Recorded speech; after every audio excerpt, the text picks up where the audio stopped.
ధర్మదృఢబద్ధమూలో నిగమస్కంధ పురాణ శాఖాఢ్య క్రతుకుసుమో మోక్షఫలో మధుసూదన పాదపో జయతి.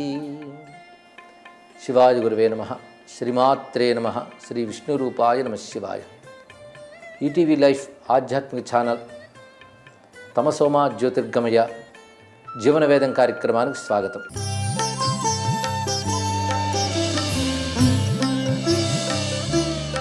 సనాతన ధర్మంలో వేద జీవనం చెప్తున్న గొప్ప విషయం ఏంటంటే ప్రకృతితో పాటు మనం ఉండాలి అని. అంటే ప్రకృతిని రక్షించుకుంటేనే మన రక్షణ ఉంటుంది. దీన్నే పర్యావరణ సంక్షేమం అంటూ ఉంటాం. పర్యావరణానికి ఇటీవల ఈ అధునాతన కాలంలో జరుగుతున్నంత దూషణ మరెప్పుడు జరగలేదు. అంటే వాతావరణ కాలుష్యం అన్న మాట అంటూ ఉంటాం. పర్యావరణం దెబ్బతింటోంది. ఇవి హెచ్చరికలు వినిపిస్తున్నాయి. ఒకవైపు వైజ్ఞానికంగా సాంకేతికంగా ప్రగతి సాధిస్తున్నాం, కానీ పర్యావరణాన్ని కాపాడుకోలేకపోతున్నాం. పర్యావరణమే చక్కగా లేనప్పుడు ఎంత అభివృద్ధిని సాధించి ప్రయోజనం ఏంటి? మానవునికి కనీస అవసరాలు ఏమిటంటే ఆహారము, జలము, నివాసము. ఈ మూడు కూడా పర్యావరణం నుంచే మనకు లభిస్తాయి. అంతేగాని ధనం నుంచి వీటిని సృష్టించలేము. అందుకే ప్రకృతిని కాపాడుకోవడమే గొప్ప సంపదను ఆర్జించడం అని తెలుసుకోవాలి. సనాతన ధర్మంలో ఋషులు ఈ రహస్యాన్ని తెలుసుకున్నారు. అందుకే ప్రకృతితో కలిసి జీవిస్తూ ప్రకృతి మాత ఒడిలో బ్రతకడం ఏమిటో వాళ్ళు చేసి చూపించారు.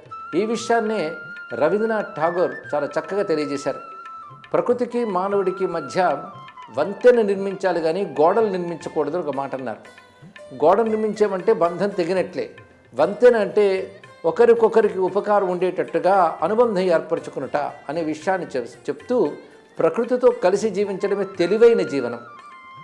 గొప్ప గొప్ప తపశ్శక్తులతో అద్భుతమైన స్వర్గాల్ని సృష్టించగలిగినప్పటికీ ఋషులు ఆ పనులు చెయ్యకుండా ప్రకృతితో కలిసి నిరాడంబరమైన జీవితాన్ని గడిపారు.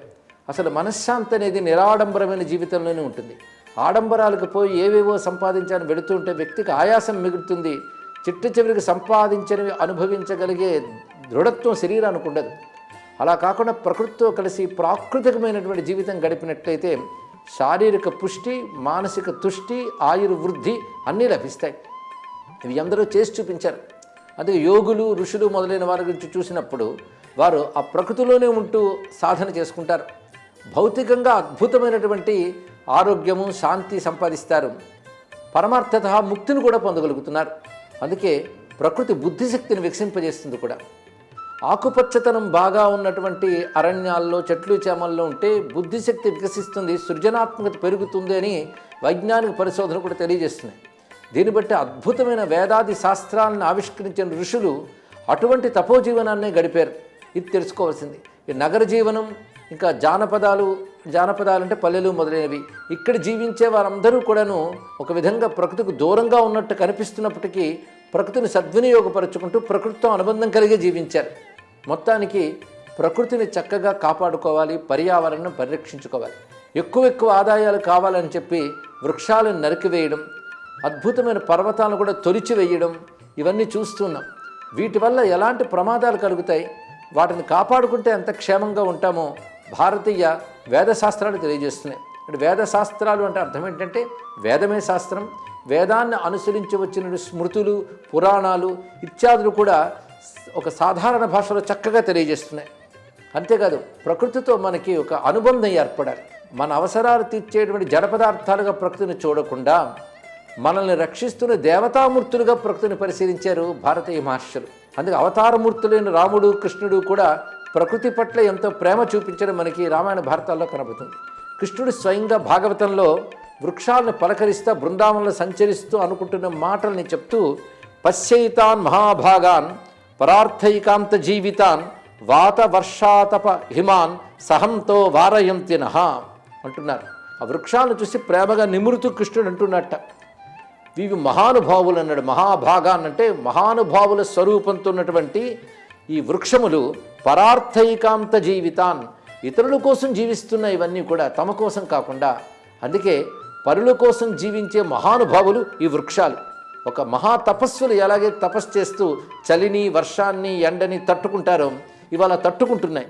వాత వర్షాతప హిమాన్ సహంతో, వాత అంటే వాయువుల్ని, వర్షాలని, ఎండలని, మంచుని తట్టుకోవడమే కాదు వారయంతినః, వాటి బాధ మనకు తగలకుండా ఇవి కాపాడుతున్నాయి.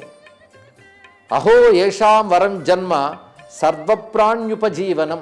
సృష్టిలో ఎవడిది గొప్ప జన్మ అంటే ఎవరి వల్ల మరొకరికి ఉపకారం ఉంటుందో వారిది గొప్ప జన్మ.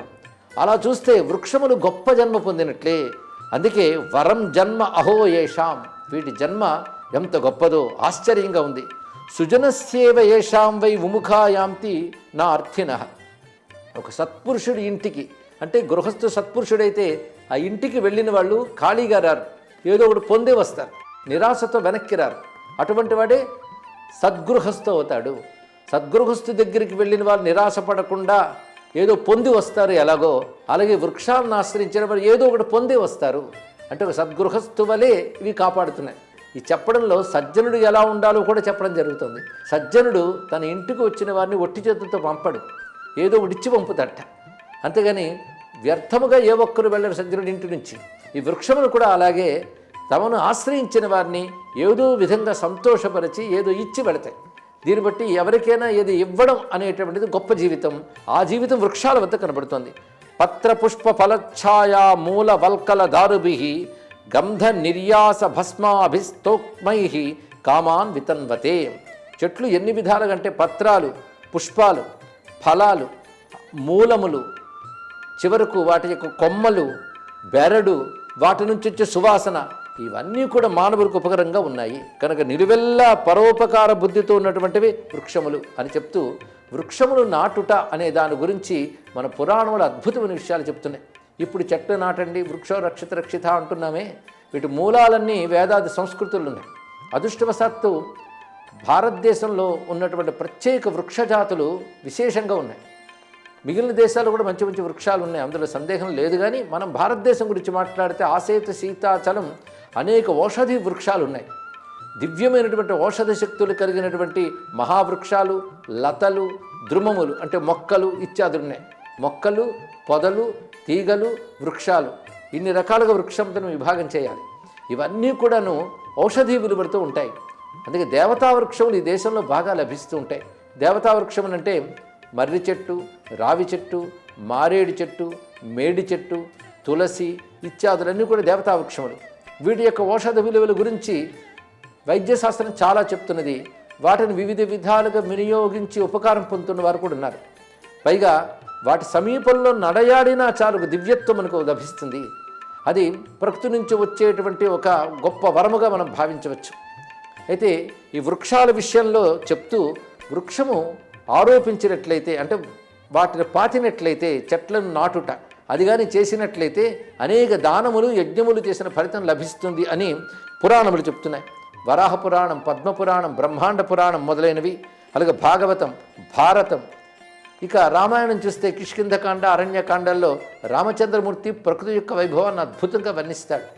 ఋష్యాశ్రమంలో సంచరిస్తున్నప్పుడు అక్కడ ఉన్నటువంటి వన సంపద, వాటితో ఉన్నటువంటి అనుబంధం చెప్తారు. అలాగే శాకుంతలం మొదలైన నాటకాల్లో కణ్వ మహర్షి ఆశ్రమాన్ని వర్ణిస్తూ కణ్వుడు ఆ వృక్షాలతో ఎంత అనుబంధం కలిగి ఉంటాడో చెప్తూ, తన కుమార్తె అయిన అంటే పెంచుకున్న కుమార్తె శకుంతలని అత్తవారింటికి పంపేటప్పుడు వృక్షములతో వినతి చేస్తాడు ఆయన. ఆ వృక్షములు కూడా ఆమె పట్ల స్పందిస్తాయి. అంటే మనం పెంచుకున్న చెట్లు, మన ప్రేమగా చూసే చెట్లు, అవి మన పట్ల స్పందిస్తాయి, వాటికి ప్రాణము, భావము ఉంటుంది అని మన గ్రంథములు చెప్తూ ఉంటే, ఇది కేవలం ఒక నమ్మకం అని ఇదివరకు కొట్టిపారేశారు. కానీ మహానుభావుడు జగదీష్ చంద్రబోస్ ఆయన రుజువు చేసి మరీ చూపించాడు ఈ విషయాన్ని. దానితో విజ్ఞాన శాస్త్రం కూడా అంగీకరిస్తుంది. కానీ ప్రకృతిని జడ పదార్థంగా చూడడం కాకుండా మనవలే చైతన్యము కలిగినవని పరిశీలించాలి. పైగా భగవంతుని దివ్యత్వం విశ్వమంతా పరచుకుని ఉంటుంది, ప్రకృతిలోనూ పరచుకుని ఉంటుంది. అయితే ఆ దివ్యత్వాన్ని అందుకుని ఎక్కువ ఇవ్వగలిగే, దివ్యత్వాన్ని పంచగలిగే శక్తి ఉన్న వాటిని మన దేవతా వృక్షములు అంటాం. భారతీయ సంస్కృతిలో వేటి వేటిని దేవతా వృక్షములు అన్నారో వాటి యొక్క సత్ఫలితాలు మనం ఆలోచిస్తూ ఉంటే ఋషుల దృష్టికి నమస్కరిస్తాం. అలాంటి దివ్యమైన వృక్షముల్లో మనం చెప్పుకున్నట్లుగా మామిడి, ఉసిరిక, మారేడు ఇత్యాదులున్నాయి. భూమిదానేన యో లోకాః గోదానేన చ కీర్తితాః తే లోకా సమవాప్యంతే పాదపానాం ప్రరోహణేన వరాహపురాణంలో చెప్తున్న వాక్యం. భూదానేన ఏ లోకాః, భూదానం చేయడం వల్ల ఏ సద్గతులు, ఉత్తమ లోకాలు లభిస్తాయో, అదేవిధంగా గోదానం వల్ల ఏ సత్ఫలితాలు లభిస్తాయని చెప్తున్నారో ఆ ఫలితాలన్నీ పాదపానాం ప్రరోహణే అంటే చెట్లను నాటడం వల్ల లభిస్తాయి. వివిధ దానాల ఫలం అలా వస్తున్నది అని చెప్తూ గృహకృత్యాని కాష్టాన్ని, గృహకృత్యములకు కూడా పనికొచ్చేవి వృక్షములు. అయితే వృక్షముల్లో పచ్చగా చక్కగా ఉన్న వృక్షాలను కొట్టరాదు అని శాస్త్రం గట్టిగా చెప్తున్నది. ఎండిపోయిన పుల్లలు తమంతమరాలు రాలిపోయినటువంటివి అవి ఏరుకునే వంట చెరుగ్గా ఇదివరకు వాడుకునేవారు. అలాగే యజ్ఞాల్లో కూడాను వృక్షములు వినియోగం కనిపిస్తుంది. కానీ ఎండిపోయినటువంటి కట్టెలు మళ్ళీ చిగురించడానికి అవకాశం లేనివి మాత్రమే వాడేవారు. అలాగే అశ్వత్థ వృక్షం మొదలైన వాటి కొమ్మలు తెంచేటప్పుడు అన్ని రోజుల్లో తెంచరాదని, అది కూడా ఒక రోజులో ఒక సమయంలో ఎప్పుడు తెంచాలో విధానం కూడా చెప్పారు. అదేవిధంగా వృక్షాన్ని సమూలంగా నరకడం కానీ వాటి కొమ్మల్ని అనవసరంగా ఛేదించడం కానీ దోషము అంటూ స్మృతులు ధర్మశాస్త్రాలు చెప్తున్నాయి, పురాణములు చెప్తున్నాయి. అకారణం నరోయస్తు యుష్మచ్ఛేదన భేదనం కరిష్యతి మహామోహాత్ తమేషాం అనుయాస్యతి అనే మాట పద్మపురాణంలో కనబడుతుంది. అకారణంగా వృక్షాలను ఛేదించినట్లయితే నరకాలు ప్రాప్తిస్తాయని చెప్తున్నారు.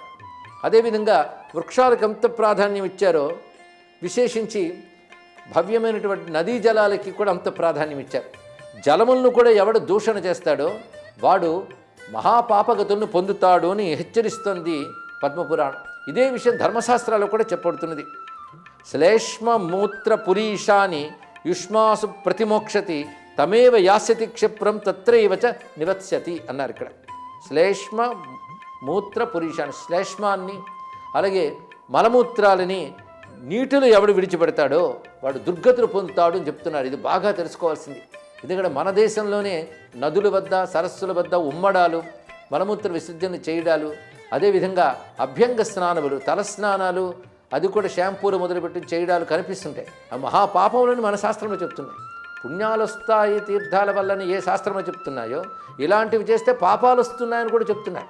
కానీ పుణ్యముల మీద ఉన్నటువంటి ఆశతో వెళ్ళి తీర్థాన్ని కలుషితం చేస్తున్నాం. ఈ కలుషితం చేయడం మహాపాపం తెలుసుకుంటే స్నానం చేయడం వల్ల వచ్చే పుణ్యం కంటే వీటి వల్ల వచ్చే పాపాలు ఎక్కువై ఆ పుణ్యాన్ని కాస్త హరిస్తాయి సరికదా, ఈ పాప ఫలాన్ని అనుభవింపజేస్తాయి. ఇది తెలుసుకోవాల్సింది. ఇలాంటి బోధలు ప్రతి జనులు తెలుసుకోవాలి. అందుకే తీర్థం వద్ద, క్షేత్రం వద్ద, జలాల వద్ద కలుషితం లేకుండా కాపాడుకోవాల్సిన బాధ్యత కేవలం ప్రభుత్వం అధికారులది మాత్రమే కాదు, మానవులందరిది అని తెలుసుకోవాలి. ముఖ్యంగా భారతదేశంలోనే తీర్థ స్నానాలు, నదీ స్నానాలు ఇత్యాదులు కనబడుతుంటాయి గనక ఇక్కడ విధులు కూడా తెలుసుకోవాలి. కనుకనే ఫలితం పుణ్యం వస్తుంది అని చెప్పిన శాస్త్రములు చెప్పిన విధులు కూడా పాటించాలి. ఆ విధితో పాటించినప్పుడే ఫలితం వస్తుంది. విధులు అతిక్రమించి పాలిస్తే మహాపాపములు సంక్రమిస్తాయి. ఇది తెలుసుకోవాలి. దానికంటే అక్కడికి వెళ్ళి స్నానం చేయకపోవడమే మంచిది. చేస్తే మాత్రం ఈ దోషాలు చేసినట్లయితే మహా ప్రమాదాల్లో పాప ఫలాలు అనుభవించవలసి వస్తుందని గట్టిగా చెప్తున్నారు. అంతేకాదు దశకూప సమావాపి దశవాపి సమో హ్రద దశాహ్రద సమపుత్రో దశపుత్ర సమో ద్రుమ అని ఒక ధర్మశాస్త్ర వాక్యం. అంటే 10 నూతులు తవ్వించడం ఎంత పుణ్యమో ఒక్క దిగుడు బావి తవ్వించడం అంత పుణ్యము. అలాంటి దిగుడు బావి 10 అయితే ఎంత పుణ్యమో ఒక తటాకం తవ్వించడం అంత పుణ్యం. అలాంటి తటాకాలు 10 తవ్వితే ఎంత పుణ్యమో ఒక సత్పుత్రుడు లభిస్తే అంత పుణ్యం. అలాంటి సత్పుత్రులు 10 మంది ఉంటే ఎంత పుణ్యమో ఒక్క చెట్టు నాటితే అంత పుణ్యము అని చెప్పారు. అంటే ఒక పుత్రుడి వల్ల మనం పొందే ప్రయోజనాల కంటే గొప్ప ప్రయోజనాన్ని ఇస్తున్నది ద్రుమం అంటే వృక్షము అని చెప్తున్నారు. ఇక్కడ వృక్షం అంత ఫలితాన్ని ఇస్తుంది. అంటే పుత్రుడు సత్పుత్రుడైతే కొలుములన్నీ ధరించిపోతాయట. అయితే ఆ సత్పుత్రుడు అవుతాడో లేదో పెద్ద సందేహం. కానీ వృక్షం మాత్రం చెడ్డ వృక్షం అని లేదు, వృక్షం తప్పకుండా కాపాడుతుంది. కనుక వృక్షాన్ని నాటినట్లయితే పుత్రుల వల్ల, అది యోగ్యులైన 10 మంది పుత్రుల వల్ల వచ్చే ఫలితం లభిస్తుంది ఒక్క వృక్షం వల్ల అని శాంగధర స్మృతిలో మనకు కనబడుతున్నది. ఇలాంటి విశేషమైన ధర్మశాస్త్రాల్లో చాలా చెప్తున్నారు. పైగా వృక్షాలను చూసినప్పుడు దేవతాభావంతో నమస్కరించాలి.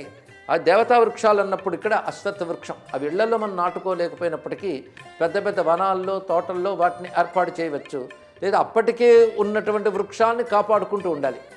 అందులో రావి చెట్టు గురించి చెప్తూ అది సాక్షాత్ విష్ణువు అని చెప్పారు.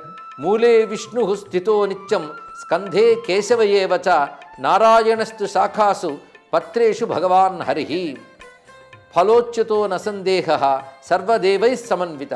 వృక్షం అంటేనే సర్వదేవతా స్వరూపం. భగవానుడి గీతలో అశ్వత్థ సర్వవృక్షాణం అని ఒక మాట అన్నాడు. అన్ని వృక్షాల్లోనే అశ్వత్థ వృక్షము నేను అని విభూతి యోగంలో చెప్తున్నాడు. కానీ అశ్వత్థం అంత గొప్పది రావి చెట్టు అనేది. ఆ రావి చెట్టును చూసినప్పుడు అనిపించవలసిన భావం ఏంటంటే మూలే విష్ణు స్థిత, అంటే మూలమునందు వేరు ఉన్న చోట విష్ణువు ఉన్నాడు, స్కంధం ఉన్న చోట కేశవుడు ఉన్నాడు. అంటే విష్ణువు వివిధ నామాలతో ఉన్నాడు. కేశవనామంతో కాండమనందున్నాడు. నారాయణస్తు శాఖాసు, శాఖల్లో నారాయణుడు ఉన్నాడు. పత్రముల్ల హరి ఉన్నాడు. ఫలమునందు అచ్యుతుడున్నాడు. ఇవన్నీ విష్ణునామాలే. విష్ణువు అంటే ఎవరు? సర్వదేవతాత్మకుడు. సర్వదేవతా సమూహ స్వరూపమే నారాయణుడు. కనుక నారాయణ స్వరూపం అశ్వత్థ వృక్షం అంటే సర్వదేవతాత్మకమని కూడా తెలుసుకోవాలి. సయేష విష్ణుర్ద్రుమయేవ మూర్తౌ మహాత్మభి సేవిత పుణ్యమూల. అది విష్ణు స్వరూపంగా మహాత్ములు సేవిస్తూ ఉంటారు. అది మహర్షుల ఆశ్రమాలు మొదలైనవన్నీ కూడా అలాంటి వృక్షాలతోనూ ఉంటాయి అని చెప్తూ, అలాంటి అశ్వత్థ వృక్షము అది జలాశయాల వద్ద కానీ అశ్వత్థ వృక్షం ఉంటే, అంటే నదుల వద్ద కానీ సరస్సుల తీరాల్లో కానీ చెరువుల ఒడ్లలో కానీ ఇలాంటి వృక్షాలు ఉంటే అది మహాక్షేత్రం అవుతుంది అని కూడా తెలియజేస్తున్నారు. మరొకటి బిల్వవృక్షం మహేశాని భగవాన్ శంకర స్వయం. బిల్వవృక్షతలే స్థిత్వా యది ప్రాణాస్తజేస్సుధీః తత్క్షణాన్ మోక్షమాప్నోతి కిం తస్య తీర్థకోటిభిః. బిల్వవృక్షం సాక్షాత్ శివస్వరూపము. బిల్వవృక్ష మూలంలో ఉండి సాధన చేసినట్లయితే అతడు సద్గతిని పొందుతాడు. ఒకవేళ మారేడు చెట్టు మూలంలోనే ప్రాణాలు విడిచిపెట్టే పరిస్థితి ఏర్పడితే అతడు ఉత్తమ స్థితిని పొందుతాడు. మహాతీర్థముల్లో మరణించిన వాడు ఏ సద్గతులను పొందుతాడు, ఆ సద్గతులు పొందుతాడు అని చెప్తూ, సమీపే సచ చార్వాంగి బిల్వవృక్షో యహి ప్రియే కాశీపుర సమస్తస్తు తస్య ప్రాణా సజజ్యది. కాశ్యాంత మరణాన్ముక్తి అంటారు. కాశీలో మరణిస్తే మోక్షం అంటారు. ఆ ఫలితం మారేడు చెట్టు నీడలో కానీ మరణించినా అదే ఫలితం లభిస్తుంది అని చెప్పారు. అంటే కాశీతో సమానం మారేడు చెట్టున్న ప్రాంతము అని చెప్పారంటే ఇంకా దాని గొప్పతనం ఎటువంటిదో. కిం తస్య కోటి తీర్థేన కాశీవాసేన కింప్రియే. ఇంకా కాశీవాసంతో కోటి తీర్థాలతో సేవించే ప్రయోజనం ఏముంది?